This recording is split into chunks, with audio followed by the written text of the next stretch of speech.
BA BSc द्वितीय वर्ष द्वितीय भाषा हिंदी तृतीय सत्र के प्रश्न पत्र 3 में आप सभी का स्वागत है। प्रश्न पत्र का शीर्षक है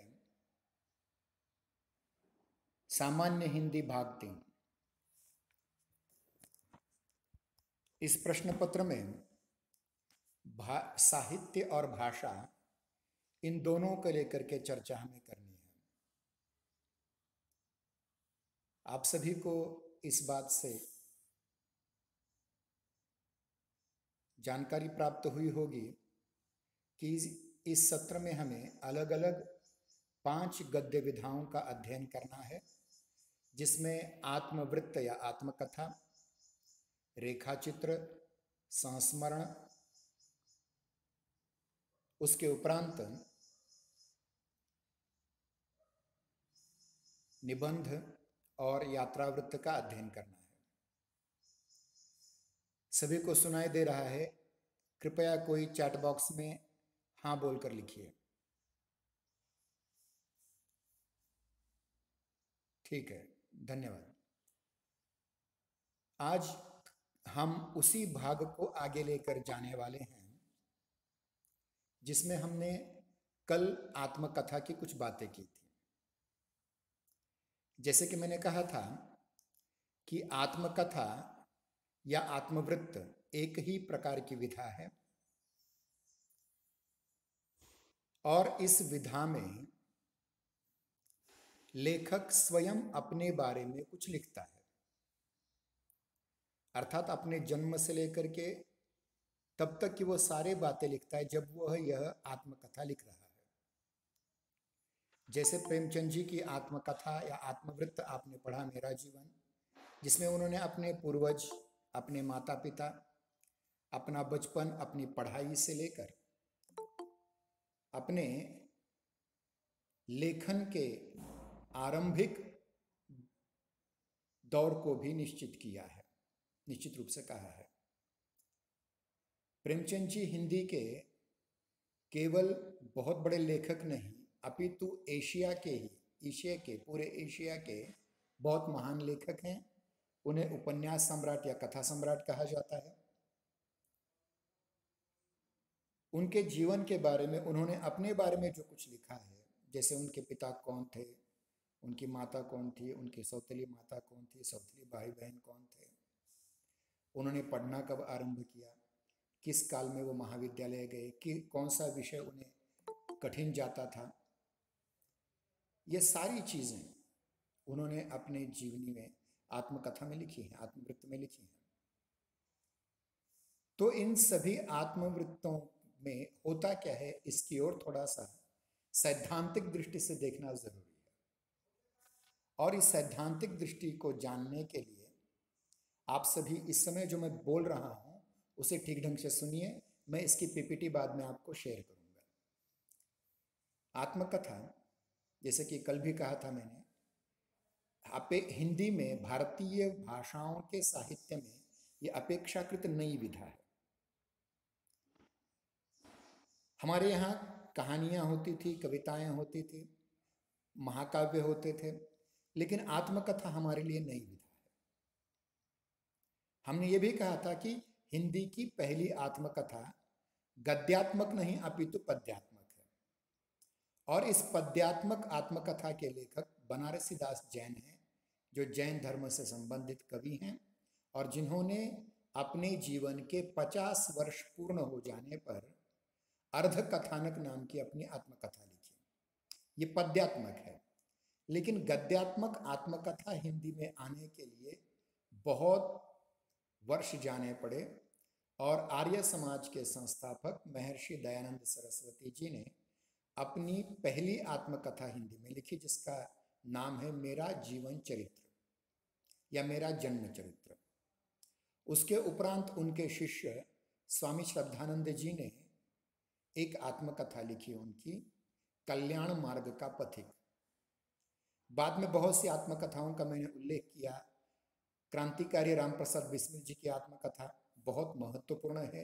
ये हिंदी की सबसे महत्वपूर्ण आत्मकथा मानी जाती है। उसके उपरांत गांधी जी की आत्मकथा है, पंडित नेहरू जी की आत्मकथा है, सुभाष चंद्र बोस जी की आत्मकथा है। हिंदी में बहुत सारे लेखकों ने आत्मकथाएं लिखी या अन्य भाषाओं की आत्मकथाओं का हिंदी में अनुवाद हुआ। जैसे सुभाष चंद्र बोस जी की आत्मकथा तरुण के स्वप्न नाम से हिंदी में अनुदित हुई, अनुवादित हुई, भाषांतरित हुई।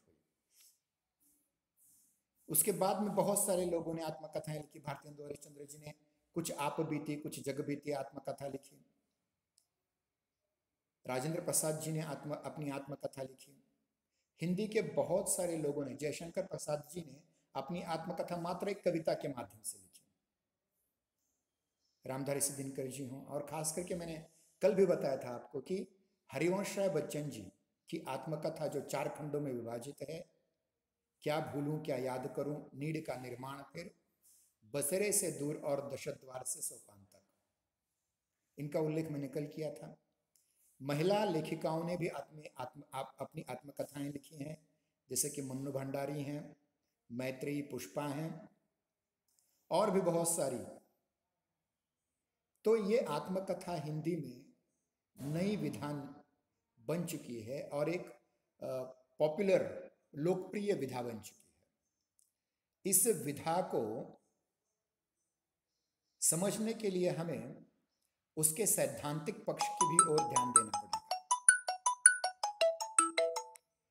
उसके पक्ष की ओर भी ध्यान देना पड़ेगा। पहले ये कहा जाता था कि आत्मकथा कोई अलग विधा नहीं है, वो जीवन चरित्र या जीवनी का एक हिस्सा है।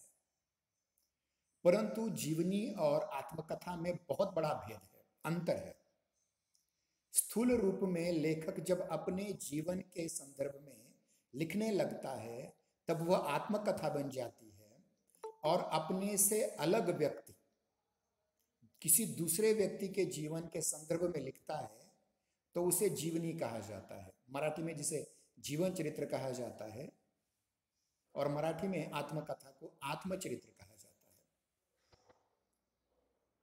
सूत्र रूप में कहा जा सकता है कि अपने पर बीती हुई आत्मकथा है और दूसरे पर बीती वह जीवनी है। स्थूल रूप में दिखाई देने वाला यह भेद ही दोनों की रचना प्रक्रिया और उद्देश्य के धरातल पर दोनों को पृथकता को गहराई से स्पष्ट करता है। एक होता है स्वानुभूत सत्य, मैं अपने जीवन में कैसा हूं, मुझे जो अनुभूति हुई है वह एक सत्य है, और मैंने अपने अध्ययन से जो प्राप्त किया है वह एक अर्जित सत्य है। मतलब स्वानुभूत सत्य और अर्जित सत्य के उद्घाटन में अनुभूति और अभिव्यक्ति के धरातल पर जो भेद है वह आत्मकथा और जीवनी में भेद है। अगले सत्र में हम महर्षि दयानंद सरस्वती जी की जीवनी पढ़ने वाले हैं, जो मोहन राकेश जी ने लिखी हुई है। गद्य की अन्य विधाओं के अनुपात में आत्मकथा बहुत देर से हिंदी में आई। बहुत दिनों तक इसको एक जीवनी के एक भेद के रूप में ही, एक प्रकार के रूप में ही जाना जाता रहा। परंतु धीरे धीरे इसका विश्लेषण होने लगा। आत्मकथा है क्या, उसके कौन से तत्व हैं, कौन सी आत्मकथा महत्वपूर्ण होती है, कौन सी आत्मकथा उतनी महत्वपूर्ण नहीं होती, इस पर विश्लेषण किया जा सकता है। हिंदी के प्रसिद्ध आलोचक श्री विश्वनाथ प्रसाद तिवारी जी ने आत्मकथा के स्वरूप के संदर्भ में लिखते हुए कहा है कि आत्म प्रकाशन की प्रवृत्ति प्रत्येक व्यक्ति की, मनुष्य की मूल और स्वाभाविक प्रवृत्ति होती है। अपने प्रत्येक क्रियाकलाप में, कला और साहित्य में मनुष्य एक प्रकार से अपने को ही अभिव्यक्त करता रहता है। मनुष्य की यही स्वाभाविक प्रवृत्ति आत्मकथा की प्रेरणा है। ये अपने संबंध में स्वयं लिखी जाती है। प्रामाणिकता और विश्वसनीयता की दृष्टि से आत्मकथा सर्वश्रेष्ठ है, क्योंकि अपने संबंध में उस व्यक्ति से अधिक दूसरा कोई नहीं जान सकता। इसके उपरांत डॉक्टर जगदीश मिश्र भी आत्मकथा की परिभाषा, अंग्रेजी में जिसे डेफिनेशन कहा जाता है, मराठी में जिसे व्याख्या कहा जाता है, वह व्याख्या देते हुए कहते हैं कि आत्मकथा में लेखक स्वयं अपने जीवन और कार्यों को इस प्रकार प्रस्तुत करता है कि जिससे व्यक्तित्व एवं उसके युग की स्पष्ट झलक मिल जाए। प्रसिद्ध अंग्रेजी आलोचक रॉय पास्कल कहते हैं, एक विशिष्ट परिवेश के मध्य दिए गए विशिष्ट क्षणों का पुनः सृजन आत्मकथा है। हिंदी के प्रसिद्ध आलोचक डॉक्टर चंद्रभानु सोनवने वेदालंकार जी आत्मकथा की परिभाषा करते हुए लिखते हैं, आत्मकथा वह गद्य विधा है, आत्मकथा वह गद्य विधा है जिसमें लेखक निजी जीवन एवं व्यक्तित्व का सर्वांगीण अध्ययन तटस्थ और संतुलित होकर करता है। ध्यान रखिए, अपना अध्ययन है लेकिन तटस्थ होकर के, मतलब अपने दोषों को गुण दिखाना नहीं है, अपितु अपने दोषों को दोष, गुणों को गुण कह करके दिखाना है। मतलब अब तक हमने जो 3 परिभाषाएं देखी, आचार्य विश्वनाथ प्रसाद तिवारी जी की परिभाषा हो, डॉक्टर जगदीश मिश्र जी की परिभाषा हो, या डॉक्टर चंद्रभानु सोनवने जी की परिभाषा हो, इन तीनों परिभाषाओं के आधार पर हम ये कह सकते हैं कि एक व्यक्ति जो स्वयं के आए अनुभवों को अपनी भाषा में अभिव्यक्त करता है, अपने बारे में लिखता है, तो वह आत्मकथा या आत्मवृत्त होती है। आत्मकथा या आत्मवृत्त की इन 3 परिभाषाओं के अध्ययन के उपरांत हम आगे चलते हैं। हमारी जिस विधा का हम अध्ययन कर रहे हैं, उस विधा में आत्मकथा में बहुत से तत्व शामिल होते हैं। इन तत्वों का अध्ययन करना भी अत्यंत आवश्यक है। आत्मकथा के जो अलग अलग तत्व हैं, इन तत्वों में 5 तत्व महत्वपूर्ण हैं। पहला तत्व है वर्ण्य विषय अथवा वस्तु, मतलब लेखक जो कहना चाहता है, आत्मकथाकार क्या लिखना चाहता है, आत्मकथाकार अपने श्रोताओं को क्या बताना चाहता है, वह वर्ण्य विषय, वर्णन करने वाला विषय। दूसरा चरित्र चित्रण। देखिए, प्रत्येक व्यक्ति के जीवन में स्वयं के अलावा अनेक चरित्र आ जाते हैं, अनेक व्यक्ति आ जाते हैं, जैसे अपने माता पिता हों, अपने भाई बहन हों, अपने चाचा चाची हों, फूफा फूफी हों, दादा दादी हों, नाना नानी हों, अपने मित्र हों, अपने अध्यापक हों, उन सभी का चरित्र चित्रण आत्मकथा का दूसरा महत्वपूर्ण तत्व है। तीसरा तत्व आ जाता है परिवेश। परिवेश का अर्थ होता है वातावरण। जिस वातावरण में हम जी रहे हैं उसका प्रभाव हमारे जीवन पर अवश्य होता है। वह प्रभाव जाने अनजाने होता है। मतलब मैं जिस काल में जी रहा हूं, जिस शहर में मैं रह रहा हूं, उसके वातावरण का प्रभाव परिणाम मुझ पर अवश्य होगा। इसमें देश और काल अर्थात समय और हम जहां रह रहे हैं वो स्थान, ये अत्यंत महत्वपूर्ण चीज होती है। अगला शीर्षक है, अगला तत्व है भाषा शैली। लेखक किस भाषा का प्रयोग करता है, कैसी भाषा का प्रयोग करता है, उसको लेकर के भी चर्चा की जा सकती है। और अंत में सबसे महत्वपूर्ण चीज है, वह है उद्देश्य। लेखक किस कारण से, किस उद्देश्य से अपने आप को प्रकट कर रहा है, क्या कारण है कि वह स्वयं के बारे में लोगों को बताना चाहता है, उसका उद्देश्य क्या है। क्या वह एक अध्यापक के रूप में है, एक नेता के रूप में है, समाज के किसी एक विशिष्ट व्यावसायिक वर्ग का वो प्रतिनिधित्व कर रहा है। अगर ऐसा है तो वह किस प्रकार से अपने आप को प्रकट करें, ये उसका अपना उद्देश्य है। अब हम चलते हैं पहले तत्व की ओर। सभी को सुनाई दे रहा है? जिस ठीक सुनाई दे रहा है तो कोई एक बार हाँ करके चैट बॉक्स में लिखें। कृपया, हाँ ठीक है, धन्यवाद सूरज वाघमारे जी। अब हम चलते हैं पहले तत्व की ओर, जिसका शीर्षक है वर्ण विषय अथवा वस्तु। स्थूल रूप में आत्मकथा स्वयं लेखक का जीवन वृत्त होती है, जिसे प्रेमचंद की भाषा में हमने आत्मवृत्त कहा है। लेखक अपने जीवन के विभिन्न घटना प्रसंगों का स्मृति के द्वारा, स्मृति मतलब हमारे बचपन में क्या घटा है वो हमारी याददाश्त में रहता है, और उस याददाश्त के द्वारा, उस स्मृति के द्वारा अंकित करता चलता है शब्दों में। घटना प्रसंगों का स्मरण करता है। लेकिन ध्यान रहे कि यह अंकन केवल आत्मकथा नहीं हो सकती, या केवल अंकन करने से आत्मकथा नहीं है। घटना प्रसंगों का स्मरण होना चाहिए, वो भी क्रोनोलॉजिकल सीक्वेंस में, मतलब एक घटना के बाद घटी हुई दूसरी घटना, तीसरी घटना, एक क्रम उसका होना चाहिए, और उस क्रम के द्वारा होना चाहिए।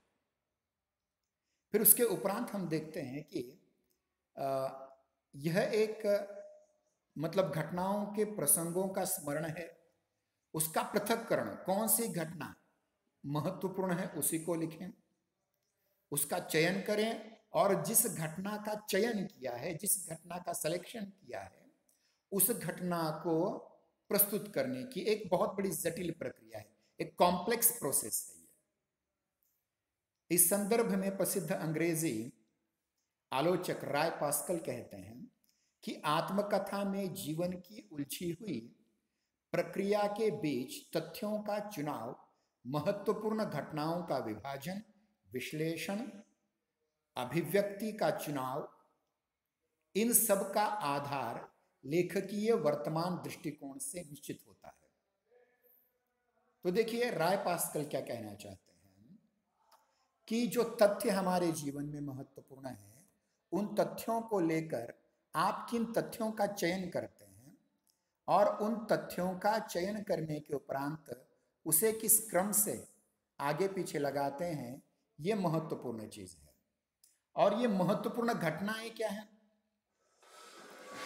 मतलब कोई एक बहुत बड़ी महान घटना है ऐसा नहीं है। जिस घटना ने आपके जीवन में परिवर्तन लाया वो तो महान घटना है, लेकिन जो आपके कथ्य सूचक दृष्टि से महत्वपूर्ण घटना है, मतलब आप इस घटना को प्रस्तुत करना चाहते हैं, आपको लगता है अपने बारे में ये घटना अगर मैं लिख दूं, ये घटना अगर मैं लोगों को बताऊं, श्रोताओं को बताऊं या पाठकों को बताऊं, तो वह महत्वपूर्ण बन जाती है। तथ्य तथा घटना प्रसंगों का चयन लेखक के जिस दृष्टिकोण पर निर्भर होता है, उसका निर्माण जीवनानुभवों के परिणाम स्वरूप प्राप्त परिपक्वता से होता है।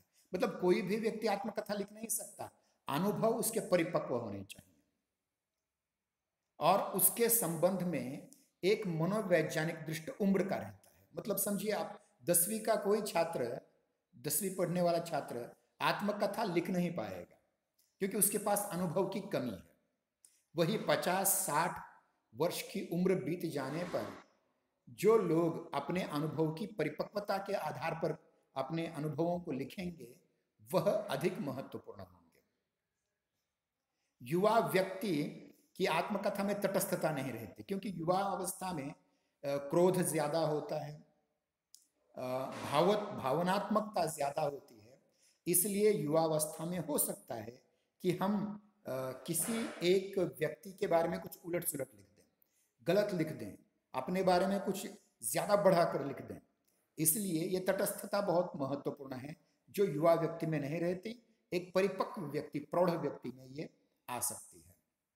उसके उपरांत हमें यह भी ध्यान रखना है कि अतीत बोध, मतलब हमारे भूतकाल में घटी हुई घटनाओं का जो बोध है, उसको किस प्रकार प्रस्तुत करना है, अत्यंत बृहद रूप में प्रस्तुत करना है या संक्षिप्त रूप में प्रस्तुत करना है। कभी कभी आत्मकथाएं बहुत छोटी भी होती हैं, जैसे प्रेमचंद जी का आत्मवृत्त बहुत छोटा है, अगर वो चाहते थे तो बहुत कुछ लिख सकते थे, लेकिन उन्होंने बहुत कम बातें लिखी, बहुत छोटी बातें लिखी।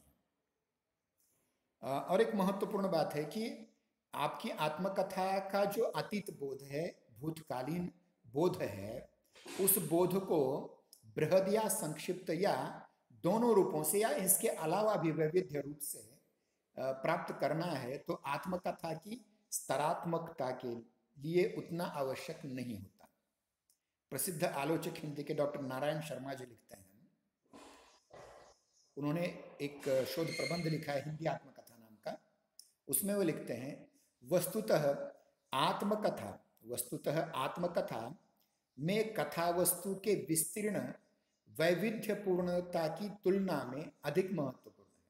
देखिए क्या महत्वपूर्ण है, वर्तमान बोध, मतलब हम भूतकाल की घटनाएं तो लिख रहे हैं लेकिन वो होनी चाहिए वर्तमान के प्रासंगिक, वर्तमान को लेकर के प्रासंगिक होनी चाहिए। लेकिन लेखक की दृष्टि से वर्तमान बोध को साध्य बनाया जाता है। ध्यान रखिए, साध्य क्या है, वर्तमान बोध, आज इस समय वर्तमान ये आपका साध्य है, लेकिन भूतकाल या अतीत का बोध जो है एक साधन के रूप में आता है। मतलब ये कहा जाता है ना, हम इतिहास से प्रेरणा ले सकते हैं लेकिन उस प्रेरणा का क्रियान्वयन इसी वर्तमान में हमें करना है। मतलब हम अपनी बीते हुए काल में हुई गलतियों को अगर रिपीट कर देते हैं, पुनरान्वित करते हैं, फिर से करते हैं, तो हमने इतिहास से कुछ सीखा नहीं, अपने भूतकाल से कुछ सीखा नहीं है। अतः हमें आत्मकथा लिखने वाले ने आत्मकथा लिखनी चाहिए वो वर्तमान के ही परिप्रेक्ष्य में। इस बात की ओर आपको ध्यान देना बहुत जरूरी है। दूसरा तत्व है, पहला जो तत्व हमने अभी स्पष्ट किया वह है वस्तु। उसके उपरांत दूसरे तत्व की ओर हम चलते हैं, वह तत्व है चरित्र चित्रण। ध्यान रहे, हमारे जीवन में अनेक व्यक्ति आते हैं, हम किसी भी व्यक्ति के बारे में कुछ भी कभी भी कह सकते हैं, कोई हर्ज नहीं है, इसमें यह भलाई है ये बुराई है। लेकिन जब हम अपने बारे में लिखते हैं ना तो तटस्थ होना पड़ता है।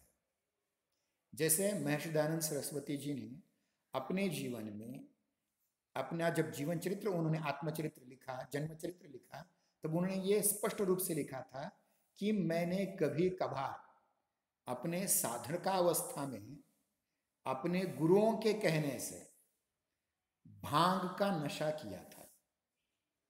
या महात्मा गांधी जी अपनी आत्मकथा में सत्य के प्रयोग में लिखते हैं कि उनसे कौन कौन सी गलतियां हुई, कितनी बार उन्होंने झूठ कहा। यह बहुत महत्वपूर्ण चीज है। अपने व्यक्तित्व को समझना बहुत कठिन कार्य है। आप दुनिया को समझ सकते हैं लेकिन स्वयं को समझना इतना आसान नहीं है। प्रसिद्ध अंग्रेजी आलोचक अब्राहिम काइली लिखते हैं, किसी आदमी का अपने संबंध में स्वयं लिखना कठिन भी है और दिलचस्प भी, इंटरेस्टिंग भी है। क्योंकि अपनी बड़ाई या निंदा लिखना हमें बुरा मालूम होता है। अगर हम अपने आप को कुछ ज्यादा कहें तो भी बुरा मालूम होता है, अपनी निंदा स्वयं करें ये भी बुरा मालूम होता है, और अगर हम अपनी तारीफ भी करें, अपनी स्वयं की प्रशंसा करें तो भी वह गलत है, वो भी पाठकों को सुनना ठीक नहीं लगता है।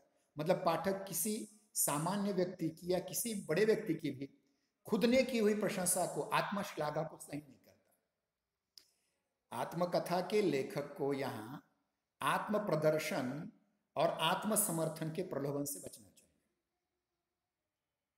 अपने जीवन के केवल उज्जवल पक्षों का अंकन करना, व्यक्तित्व का समर्थन करना, ये आत्मकथा नहीं, आत्मरति है, खुद से प्रेम करना। और जो स्वयं से प्रेम करता है वह सैडिक्शन की स्थिति में आ जाता है, वो आत्मरति करते करते करते आत्म पीड़ा भी देने लग जाता है। प्रोफेसर जावेट ने भी संकेत किया है इस खतरे की ओर। देखिए कभी कभी अपनी आत्मस्तुति करना भी अगर गलत है तो खुद को कम समझना भी गलत है। प्रोफेसर जावेट कहते हैं आत्मकथा के संबंध में वास्तविक खतरा किसी से जाना जा सकता है तो वह आत्मस्तुति से नहीं बल्कि अति विनयशीलता से है। ज्यादा विनयशील भी नहीं होना चाहिए। अधिक विनय, किसी भी स्तर पर अधिक विनयशीलता का प्रदर्शन भी एक हीन रूप ही होता है। इसलिए व्यक्तित्व के चित्रण में लेखक में तटस्थता के साथ साथ आत्मालोचन का दृष्टिकोण भी होना चाहिए। मतलब मेरा जो दोष है वो मेरा दोष है, स्वीकार करने की हिम्मत होनी चाहिए। मेरी जो भलाई है, अच्छाई है, उसको भी स्वीकार करना चाहिए, क्यों ना करें। मराठी में एक बहुत बड़े आलोचक हैं वाल कुलकर्णी। वाल कुलकर्णी जी आत्मकथा के बारे में लिखते हैं, आत्मकथा सर्जक मतलब जो लेखक है की स्थिति में लेखक दो व्यक्तियों में विभाजित हो जाता है। एक व्यक्ति का व्यक्तित्व और दूसरा कलाकार का व्यक्तित्व। मतलब लेखक दो स्तरों पर जीता है, एक व्यक्तिगत रूप में और एक लेखक के रूप में या कलाकार के रूप में। लेखक या कलाकार का व्यक्तित्व तटस्थ दृष्टिकोण को अपनाकर व्यक्ति के व्यक्तित्व का, जीवनानुभवों का परीक्षण करने लगता है। यहां पर उसका आत्मविश्लेषण या आत्मपरीक्षण उस चित्रकार की तन्मयता को प्राप्त कर लेता है, उस तल्लीनता को प्राप्त कर लेता है जिसमें एक विशिष्ट प्रकार की अलिप्तता रहती है। मतलब अगर कोई चित्रकार चित्र निकाल रहा है अपनी स्मृति के आधार पर, अपने मानस पटल पर अंकित चित्र को रंग पर, कैनवास पर उतार रहा है, तो जिस तल्लीनता जो होती है उसमें, मतलब वो तद्रूप हो जाता है, समरस हो जाता है। उसी प्रकार से आत्मकथा के लेखक को अपने व्यक्तित्व के प्रति, अपने जीवनानुभवों के प्रति एक प्रकार से तल्लीन होकर के परीक्षण करना पड़ता है। अपने ही संबंध में उसे कौतूहल होने लगता है कि मैं सचमुच कौन हूं। ध्यान रखिए, हमारी भारतीय संस्कृति की सबसे महत्वपूर्ण दार्शनिक बात अगर कोई है कि मैं कौन हूं, को हम, और ये चल करके जब हम साधनावस्था से साध्यावस्था में, साधक सिद्धावस्था में पहुंचते हैं तो हमें लगने लगता है कि अहम ब्रह्मास्मि। सूफियों की भाषा में अगर कहे जाए अन अल हक, मैं ही अल्लाह हूं, मैं ही ईश्वर हूं, मैं ही सत्य हूं। तो ये जो स्थिति होती है, स्वयं को समझना भी बहुत महत्वपूर्ण होता है। वाल कुलकर्णी ये कहते हैं कि अपने संबंध में कौतूहल होने लगता है, जैसे मैं कौन हूं, मेरा विकास कैसे हुआ, आज मैं जिस स्थिति में हूं वह स्थिति मुझे कैसे प्राप्त हुई।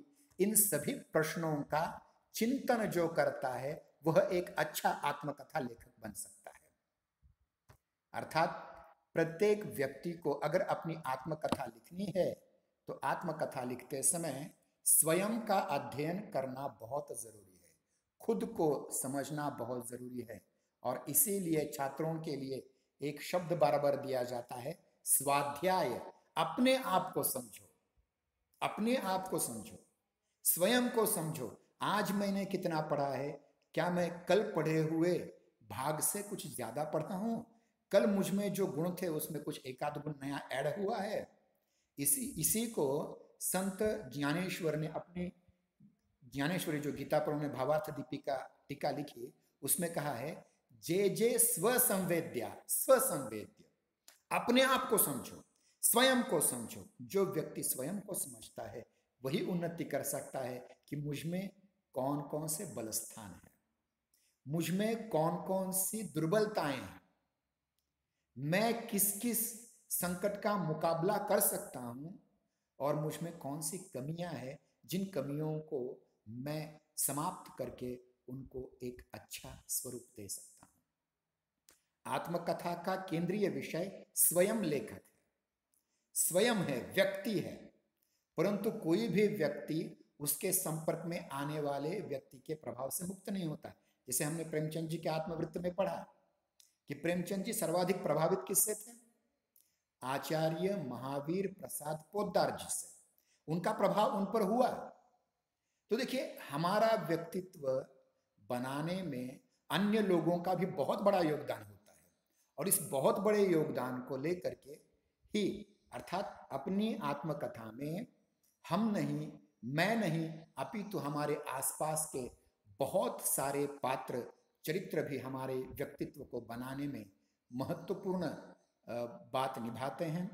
और ध्यान रहे, लेखक की तटस्थता इतनी भी नहीं हो कि देखिए हम अपने दोषों के लिए गैरों को जिम्मेदार ठहराते हैं।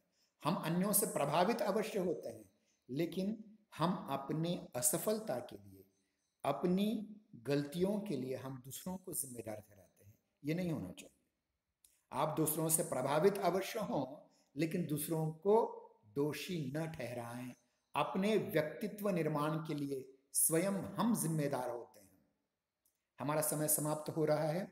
कल की तासिका में हम तीसरे, चौथे और पांचवें तत्व की ओर जाएंगे। अगर किसी को कोई प्रश्न पूछना हो तो इस समय भले न पूछें, हमारे व्हाट्सएप समूह में अपने प्रश्न पूछें, ताकि कल इन प्रश्नों का हम उत्तर भली भांति दे सकें। आज हमने आत्मकथा की 3 परिभाषाएं और आत्मकथा के 2 महत्वपूर्ण तत्वों की ओर, वस्तु और चरित्र चित्रण की ओर ध्यान दिया। कल हम परिवेश, भाषा शैली और उद्देश्य की ओर जाएंगे। धन्यवाद सभी का। अगर कोई आपके प्रश्न हो तो आप स्वयं व्हाट्सएप ग्रुप पर पूछ सकते हैं, जिनका उत्तर देने के लिए मैं बाध्य हूं। धन्यवाद। आज की मीटिंग यहीं समाप्त की जाती है। समय हो चुका है।